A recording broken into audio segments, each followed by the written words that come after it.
Welcome to the Spooky Isles. My name is David Saunderson, and today we're talking to Ryan ONeill from Scottish Paranormal. How are you, Ryan? I'm excellent today, thank you. How you faring with the lockdown? What's happening up there? Oh, again, I think it's like everywhere just now, and certainly in the UK and certainly worldwide, where obviously we're self isolating to a degree, mostly, and just obviously going to the shops when we can get in there because of the queues. The queues are amazing. Just it doesn't matter what supermarket you go to, you know, you're hitting a queue just now, and yeah, a lot of safety going on just now, and keeping 2 meters apart. You know? Now you're in Kirkcaldy. That's in Fife. How long have you been living there for? I have lived in the town here for around 25 years. I come from a smaller village that was nearby, and I like the town life a little bit better because everything's there, you know. So yeah, I've been here for about 25. My wife's from Kirkcaldy originally. She was born here. So we decided to settle, obviously, in the town here, and we've been here ever since. Yeah, and I mean, how long have you been paranormal investigating, if that's the right word for it? Paranormal investigating, I always say 2 decades. Paranormal experiences go back further, but I think they do for a lot of people and a lot of investigators. When you're younger, you get, you know, these experiences that happen. But I would say, you know, going at it properly, going and visiting locations, I usually put it back to just under 20 years now of doing it, and due to those past experiences that I had. Yeah. So I imagine a lot of your experiences, a lot of your investigating may well have happened in Kirkcaldy. Is that correct? Yes, I've done quite a few things in the town. A lot of public houses here, certainly. Betty Nichols, the Fours Arms, a hotel, the Dunnikier Hotel, House Hotel. We've done these places. Also private houses. I had a house. It's in Dysart, but we still sort of put it under Kirkcaldy. When I was 18, I stayed in a house in Dysart before I'd done any investigating, which was a haunted house. Yeah. And it was something that obviously opened me up to, wait a minute, there's something bigger going on. But it wasn't my first experience either. I mean, I had one when I was younger, but you forget. And that was probably the catalyst. And, you know, it was still a few years later, but it was a catalyst to obviously look back and say, there's something going on that we don't understand, has not been spoken about really in depth, you know, in society. Can you tell us about what that first experience was? Yes, well, for this one, I lived on my own at the time. I worked at a local factory at the same time, and it was a private let. I was renting the place. It was a row of Maynard cottages, and beautiful little 1 bedroom, tiny, you know, compared to where we stay now, but it was really lovely. And I began to notice little things were happening, but I was blaming myself. So you're talking your usual things like, you know, you put a light out, you come back in the room, the light's on again. You turn a bedside lamp off, you wake up in the morning, the lamp's back on. And you know, I was blaming myself, go to work, come in, television is on. And I started thinking to myself, what is going on here? And the main thrust of what happened was we had a party one night, and I went away to my bed. There was nobody in the house. Everybody left. Locked the door. I used to always leave my key in the back of the door. You know, you've got a landlord. You don't want anybody coming in. And I woke up in the morning, and I remembered at the time, again, the lamp thing. The lamp was on, and I woke up, and it was actually off. And I said, I'm sure I left that on. I'm sure I fell asleep. And the first thing I thought was, bulb's gone on it, and it's got the little clicker, and I'd done that just to click it to come on, and I was like, wait, I definitely did not turn that off. But again, I was always blaming myself for these little things. Maybe I'm just getting forgetful here. And till I went into the living room. When I went into my living room, I had one of these big old Philips type brown TVs, a big heavy, not like the things you get now, you know. Yeah. And it's on its side on the unit, and all the ornaments were on top. I'm still not thinking anything ghostly or paranormal at this time. I'm thinking I've been broken into because there's a window behind this. So I go directly to the window and I check the window and it's locked. I go through to the kitchens off the living room. So I go through there and I have a stool that is on the middle of the kitchen floor. The cat litter, I had a little kitten. The cat litter's underneath it. And I'm saying to myself, what's going on here? You know, I don't understand what's going on here. I instantly go to the door to make sure the door's locked. And I just can't compute what is actually happening. I sit down And as I'm sitting there, this is what clicked to me. My kitten was standing, and all of a sudden, she started walking backwards, hissing, looking over my shoulder. And I'm going to admit something here for somebody who's done paranormal research and been on TV and things. I walked out the house with my socks on, nothing else, just my socks. Well, obviously I had some clothes on, but no shoes, no coat.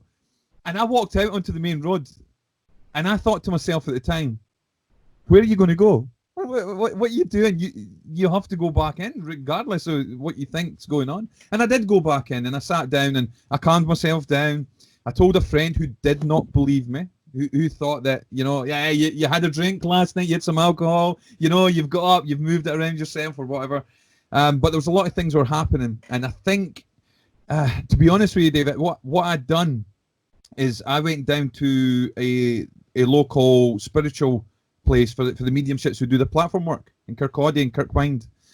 And I went in there, and I spoke to a nice gentleman in there, and I told him what happened. And he said, it's too strong for us. We're going to have to phone a lady in Edinburgh. And I was like, okay, anything, because I just wanted to find out what was going on here. And it's horrible because I can't remember the medium's name who come out so long ago, and I didn't really take a note of it at the time. But she came out with two friends. One was a psychic artist. Obviously, I know more about that now. Then I didn't understand what she was doing. And she came out with another friend. I think she was a driver. They didn't charge me any money. No money was charged. I did give them fuel money. They walked around the house. They picked up on a miner who'd passed over, who didn't know he passed over. Now, the next thing that they said to me really hit home. They said that he's wondering why there is people in his house. He's just trying to watch the TV. Now, if you remember what I said about the TV being on when I come in. And they done their thing. The psychic artist drew a picture. Then she showed me. Then she described what she was saying. It matched the picture. After that, I would say, the house was a little bit quieter, but my heart wasn't in the house after that. I think I stayed another month or two, and then I moved on after that. So that was quite a big experience. There was a lot of other little things as well, but that was the main experience that happened that made me think, there's something going on in reality that we don't understand at this point. So how do you move from being a witness to being someone that's seeking that information? That come later. That come in my mid-20s, if I recall. And I did think back to these experiences because I had one when I was younger as well in a friend's house, a direct experience as well. So I knew there was something going on, and I thought to myself at the time, well, obviously the internet was there now as well for doing research, and I thought to myself at the time, I want to go to a haunted location, and I want to see if I can experience that kind of thing again. I had no idea about equipment. I didn't know what I would need. I did think, you probably need a video camera, of some sort, and take some photographs. And I did look for paranormal groups, but back then there wasn't a lot around. It wasn't like today. Today you will find plenty of paranormal researchers, ghost hunters. So this is back in the 1990s, is it? We're talking, Well, this is the early 2000s, really. Okay. So Right. There isn't much going on. I think Most Haunted was possibly just on the TV at the time. I can't recall, but it was probably in its early series at the time. And there wasn't a lot. There was some groups, large UK groups, but not a lot, not like today. And in Scotland, I certainly didn't see anything that I could join in and go and take part. I think the one main one that I seen was there was a UK group who were doing some things in the vaults. Trying to get a ticket to go was quite difficult. They were going fast. And it was at that point I decided I'm going to do it on my own. I don't know how. Yeah. I'm going to find a way, because that's always been my philosophy. Just find a way and go out and research. And that's what I did. And I had to learn from people. I had to, it's quite hard in the paranormal community. People, want to be good and they want to be the best. And my philosophy is slightly different. I want to learn from the best. I don't want to be the best. I want to learn from somebody who's better than me. And I used that. And I was in contact with people all over the world and learning as much as I could at that time. And that's what helped me build up and then put my own ideas into the whole thing. Were there any particular people that you found were influences back in those days? Back in those days, a guy called Al Tyus from Washington, D.C. was a massive help to me. He was a really good researcher. I've tried to find him. I can't find him now. He was a really good researcher back in the day, and he gave me a lot of tips and pointers. It was back in the days of the old forum boards. There was no Facebook. I think MySpace maybe just was coming in. Yeah. So we used to speak on the forum boards and things. And Skype. Skype was actually there. I remember Skype and talking. He had a loose connection into the guys at the Taps, the Ghost Hunters, Grant and what's it? God, I forgot his name. Jason Hawes. Jason Hawes and Grant Wilson. He was friends with them at the time as well. So it was a nice. They certainly knew their stuff. You know, I think it was part of the Taps family at the time as well. So you had people like that in the UK. There was people in the UK as well, up and down the country who were. Some of them were open. Some people weren't, unfortunately, open to helping you, but most people were. You know, if you went to them and you asked them, and you could work with them, you could hook up, you could collab as well, and do this kind of stuff. So it was good. Was it around this time that you originally set up Scottish Paranormal? Because I understand you set it up, left, and kind of came back. Yes. I would say it was around probably the latter part of 2004, and I recall that because we set up, and again, I was forum board based to start with. I wanted the reason to have members coming in was they could share their stories. So it's about, again, building on these things. If people come and share their stories, then we could go deeper into it. If they had locations that you could possibly go to or they knew about, you could go along. You could invite them along as well and do your stuff. So that's how it kicked off. I didn't realise it would go for so long or it would do the things that it did in the hinder end.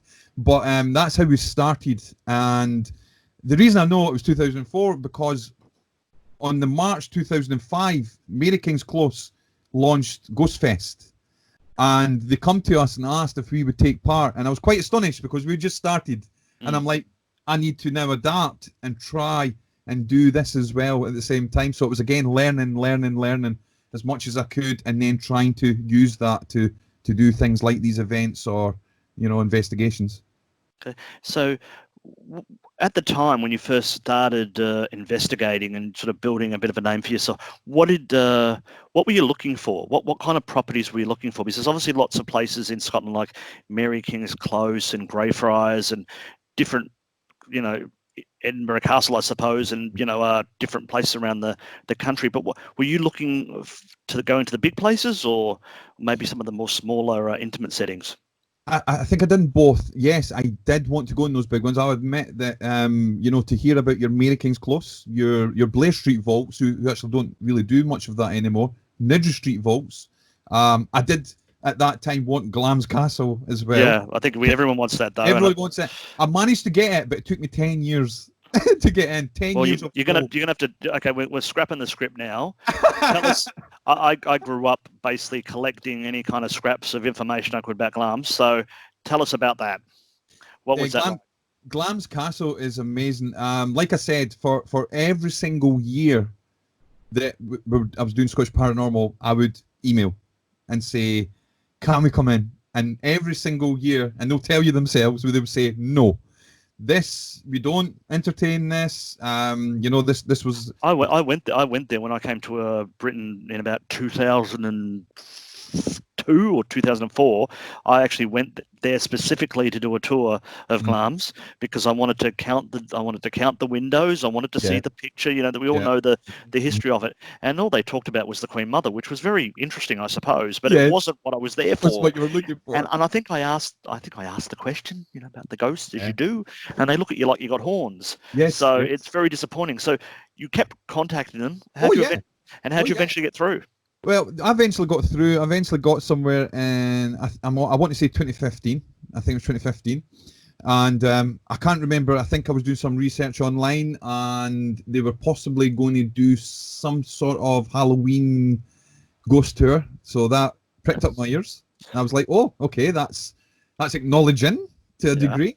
So I got in contact with them and asked initially if I could come up and at least go around the grounds and see what I could pick up. So I like doing audio work, EVPs and ITC work. Yeah. And I thought to myself at that point, you know, if there's spirit there and they can communicate this way, they could come outside and communicate with me. So that was my first thing, and they said yes. They said, yeah, come up. You know, we're up for that. And I was astonished. I was like, it's a start. Yes, this is brilliant. So I went up, I put the drone up, I took some photographs, so got some video. I'd done some audio sessions, which was interesting. And it's just funny how things happen, because it must have been maybe just 2 or 3 weeks later. I get an email from France 2, the TV company, asking if I would like to go to Glamis Castle to go inside and do some audio work, and they could film it. And I said yes. As you do, yeah. As you do. I took 2 friends up. I actually took a guy up and a lady who does haunted tours to come up for company. We went up there. We done some filming. We done some audio work. It was excellent. One of the main things I'll tell you though, and this was quite good.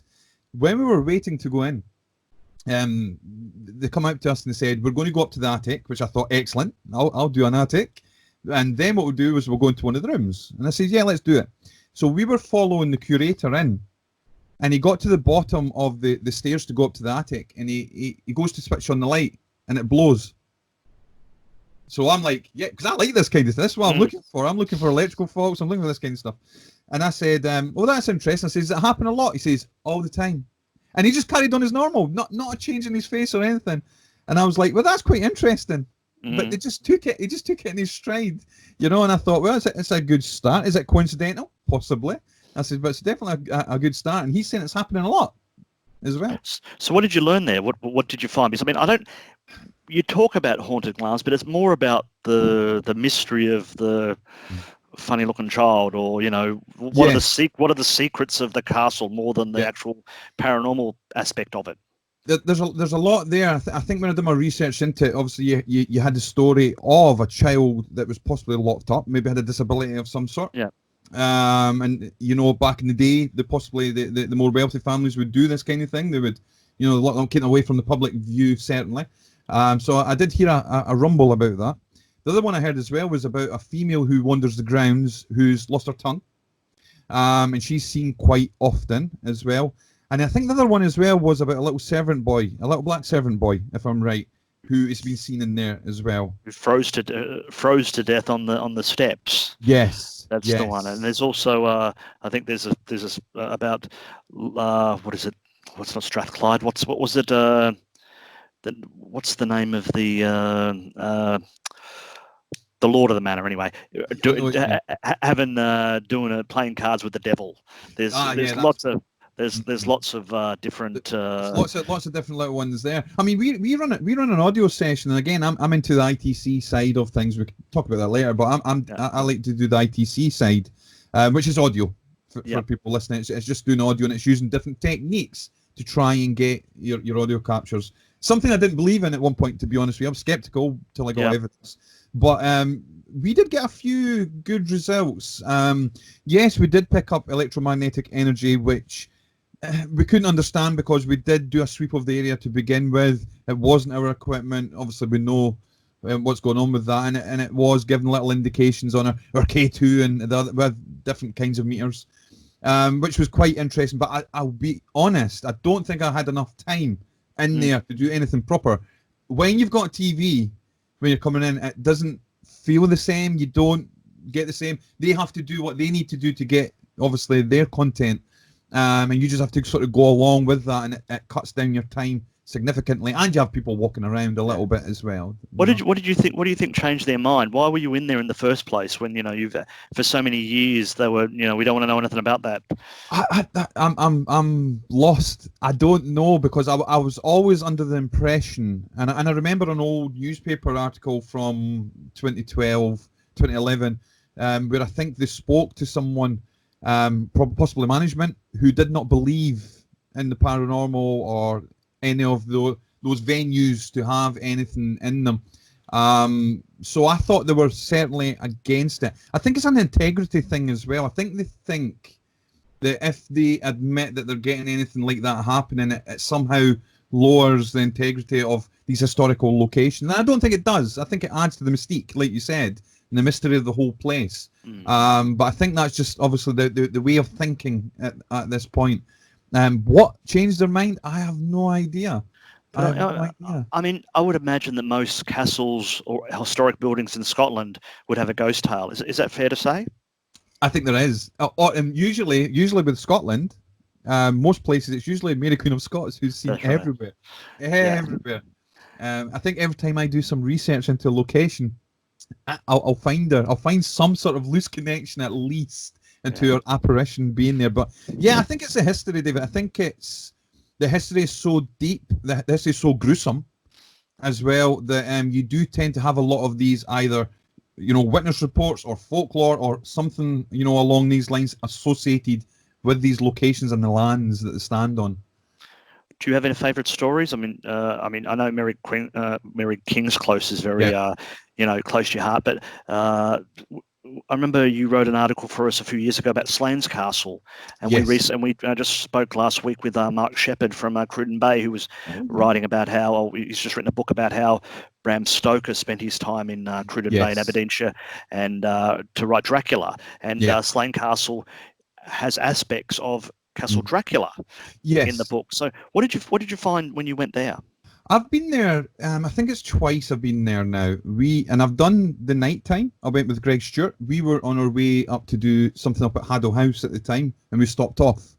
I am going to have to admit to you, David, going towards that castle in the dark with those waves battering off from the North Sea against the coast next to you, with those long sweeping corridors. I was scared to a degree. We felt like there was something there. Greg Stewart will tell anybody who wants to ask him as well. The two, and it was Halloween at the same time, and when it's thinner, the between the worlds, and yes, we felt that there was something or somebody following us as we were going around there. There is a certain feel. Now we did go back during the daytime as well, and we hooked up with another 7 teams. Strange thing happened, and you'll like this one as well.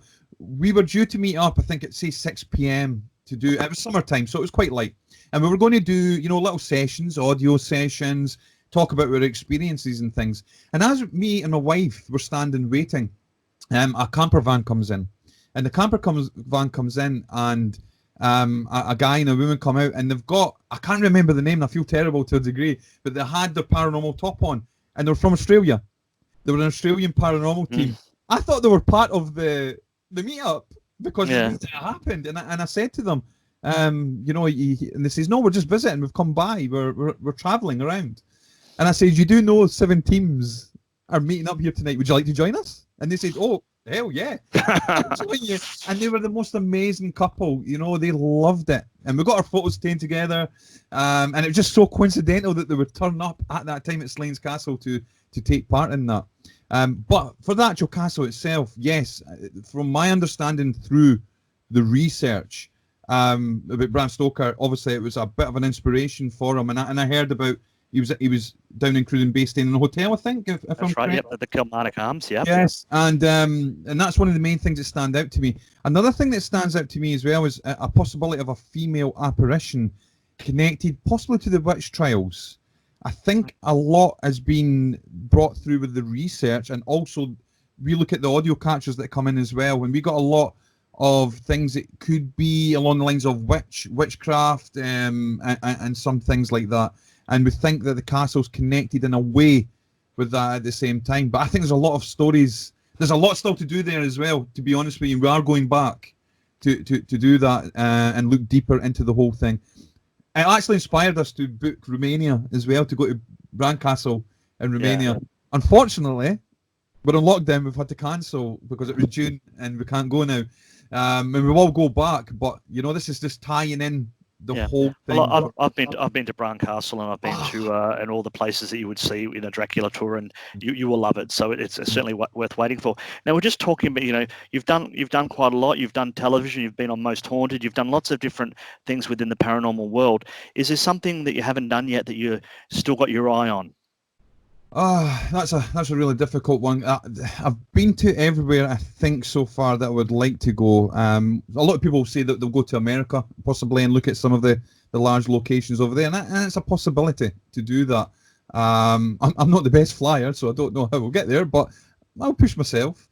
But outside that, I mean, Glamis Castle we just spoke about, that would have been I that would mean, have been a top one. people would probably, all the places you've mentioned and other places you've been to Yeah. would be on their to-go list. So you've Yeah. kind of like, why do you need to leave where you've got some of the Yeah. greatest hauntings in the world? So Scotland's amazing. Scotland is an amazing place, and I get that quite a lot from people I communicate with, certainly from America and Australia and things. And they'll say, you know, we really want to go there. They'll have ancestors and family lines that come back to the homeland, and there's a lot of history, a lot of wars of independence between the clans. You know, when you've got so much gruesome history like this, usually it's not far to find a mystery surrounding it as well. So you mentioned the audio before. Now, I'd rather get you back if impossible to talk about that, because we don't have a lot more time. Yes. But if people want to find out more about Scottish Paranormal, what can they do? I would say go onto Facebook. We'll have a website. You could scottish-paranormal.co.uk, and you can find stuff on there. But we are very active as a team on Facebook. We have the Scottish Paranormal group. We have the Haunted Scotland page, which we'll share things from. We also have a subscribers group, people who support us. They get extras in there as well. But I would say the Scottish Paranormal main group would be the place to start. We share all our videos in there. All our audio captures go in there. Stories. We've got excellent moderators who share stuff and interact with people who have got an interest to go deeper into the whole paranormal topics, and especially with Scotland, about Scotland.